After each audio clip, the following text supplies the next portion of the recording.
In today's fast-moving regulatory and threat landscape, GRC, governance, risk, and compliance, is no longer a back-office checklist. It's the connective tissue that keeps strategy, operations, and compliance aligned. For auditors, consultants, and learners, mastering GRC means understanding concepts, translating them into testable controls, and communicating risk clearly to decision-makers. Below are the top 5 GRC questions you'll hear in audit rooms, client briefings, and exam questions, each answered in depth with practical examples, testing approaches, common pitfalls, and what good looks like.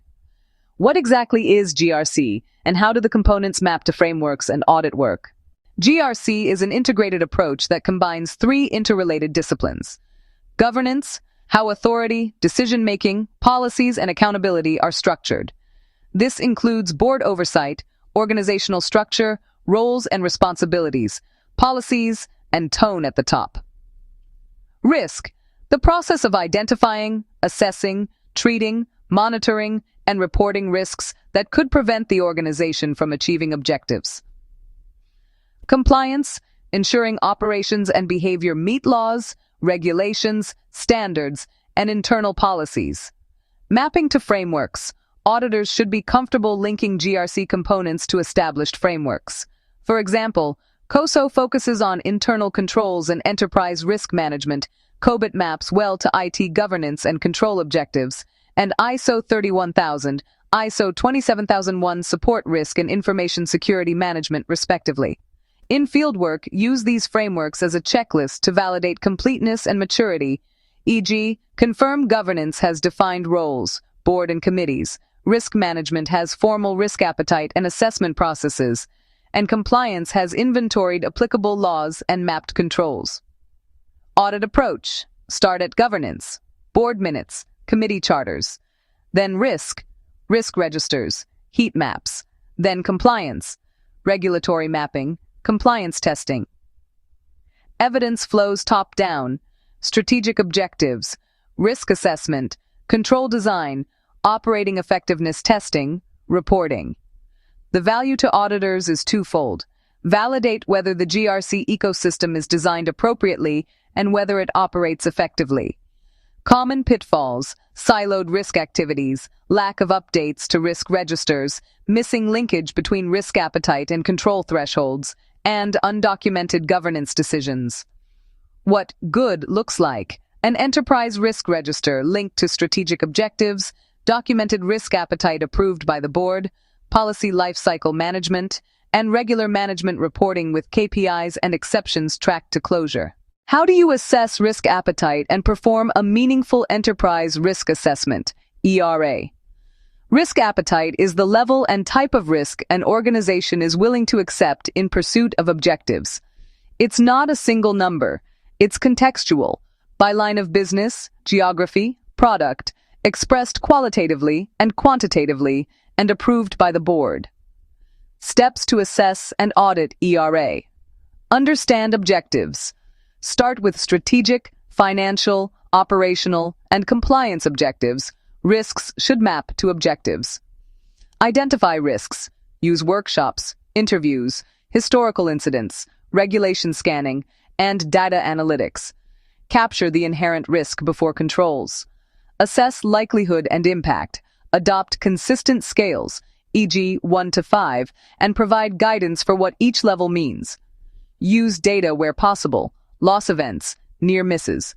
Define risk appetite, tolerance, board-level statements, e.g., tolerate up to X% revenue volatility from market risk, and specific tolerances, e.g., maximum acceptable number of security incidents per year.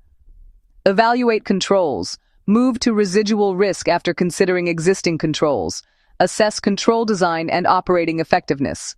Prioritize and treat risks. Map to risk treatment options. Accept, reduce, transfer, avoid, and ensure remediation plans with clear owners and timelines. Monitoring and reporting, dashboards, KRIs, and periodic reassessment.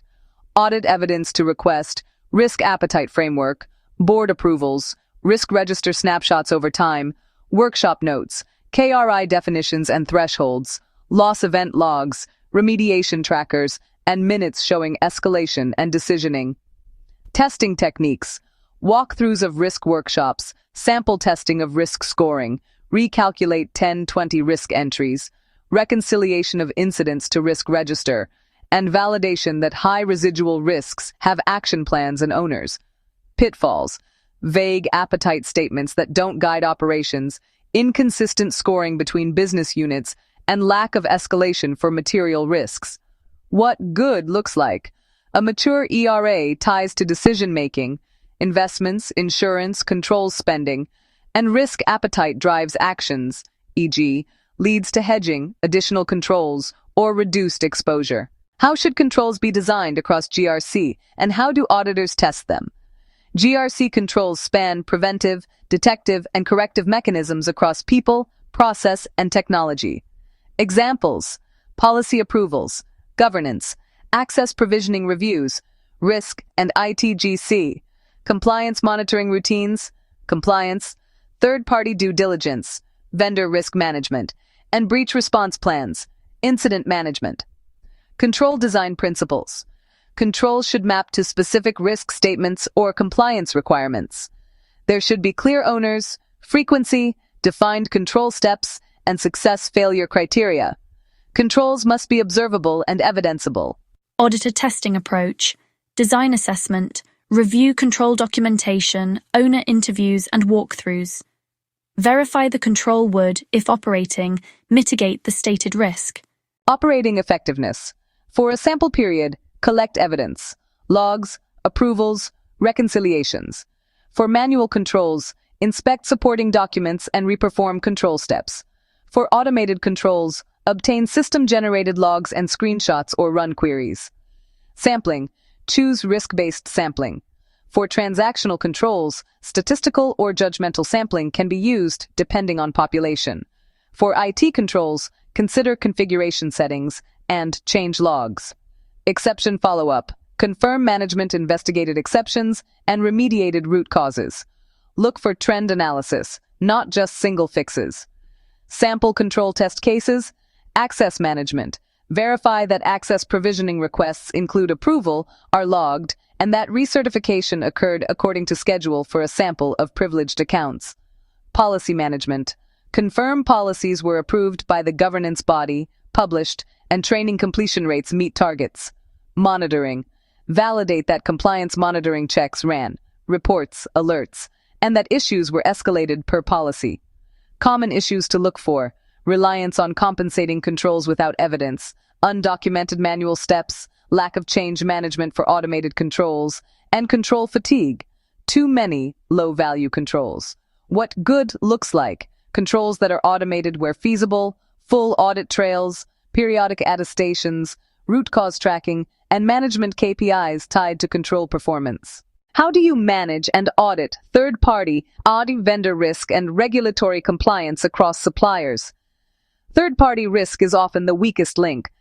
A robust vendor risk program includes onboarding due diligence, contract clauses, security, audit rights, SLAs, ongoing monitoring, performance, security posture, and offboarding procedures. Key vendor risk lifecycle elements. Segmentation. Classify vendors by criticality and sensitivity, e.g., critical, important, non-critical. Due diligence. For critical vendors, perform security assessments, SOC reports review, regulatory checks, financial stability, and business continuity plans. Contractual controls include right to audit, data encryption requirements, incident notification timelines, and sub-processor clauses. Ongoing monitoring. Leverage KRIs, uptime incidents, periodic reassessments, and threat intelligence. Exit planning. Data return wiping, transition services agreements. Audit techniques. Map critical vendors to business processes, and review evidence of segmentation. For a sample of critical vendors, examine due diligence documents, SOC2, ISO certs, questionnaires, contract clauses, and evidence of ongoing monitoring, reports, SLAs, escalations. Test incident handling. Review vendor incident logs and communication evidence for timeliness and adequacy. Verify that third-party risks are reflected in the enterprise risk register and that residual risk treatments exist. Regulatory compliance overlay. Identify sector-specific obligations, e.g., data localization, privacy laws. Confirm vendors meet compliance clauses and that the organization has accountability, i.e., vendor audits, attestations. Pitfalls. Treating all vendors equally, weak contract language, and no practical monitoring once a vendor is live.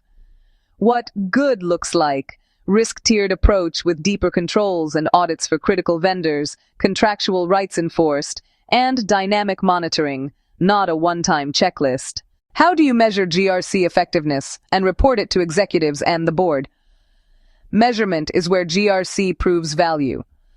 KPIs and KRIs should be meaningful, limited in number, and linked to strategic objectives. Common metrics. Control metrics. Percent of controls operating effectively, exception rates, time to remediation. Risk metrics. Number of high critical risks, trend of residual risk scores, risk appetite breaches. Compliance metrics. Number of regulatory breaches, audit findings, remediation backlog. Operational metrics. Mean time to detect, respond for incidents, vendor SLA performance, training completion. Designing a dashboard. Prioritize top risks and controls. Display trend lines, not only point-in-time snapshots. Highlight action items, owners, and overdue remediations. Use narrative, KPIs, plus short commentary. Explaining causes and planned actions. Reporting cadence and audience. Operational level. Detailed weekly, monthly metrics for process owners. Management level. Monthly, quarterly dashboards for C-suite. Board level. Concise quarterly reports stressing strategic risks, significant incidents, and risk appetite. Exceptions with recommended decisions. Audit validation of GRC reporting. Reconcile dashboard figures with source systems, incident logs, control test evidence. Verify that escalations occurred and were documented. Assess whether reports influence decisions, e.g., budget approvals, strategic changes. Pitfalls. Dashboards overloaded with low-value metrics, lack of context, and failure to show trend or root cause analysis. What good looks like. A concise board pack that tells a story, where risk stands relative to appetite, what actions management took, and what decisions the board needs to make. GRC is practical. It's about linking strategy to day-to-day operations through clear governance, disciplined risk management, and demonstrable compliance. For auditors and consultants, success comes from asking the right questions, mapping controls to risks, testing thoughtfully, and communicating findings in terms leaders care about: risk exposure, business impact, and actionable recommendations. Use the frameworks as orientation, but always groundwork in evidence, policies, logs, minutes, remediation trackers, and a clear trail showing who did what and why. That's how GRC goes from theory to business value. If you found this video helpful, don't forget to like, share, and subscribe to Audit Decoded by Mayuri, where we simplify complex audit, risk, and cybersecurity concepts into practical, real-world insights. Hit the bell icon so you never miss an update, and tell us in the comments which GRC topic you'd like us to decode next. Thanks for watching, and see you in the next video, where we continue decoding the world of audit, risk, and compliance.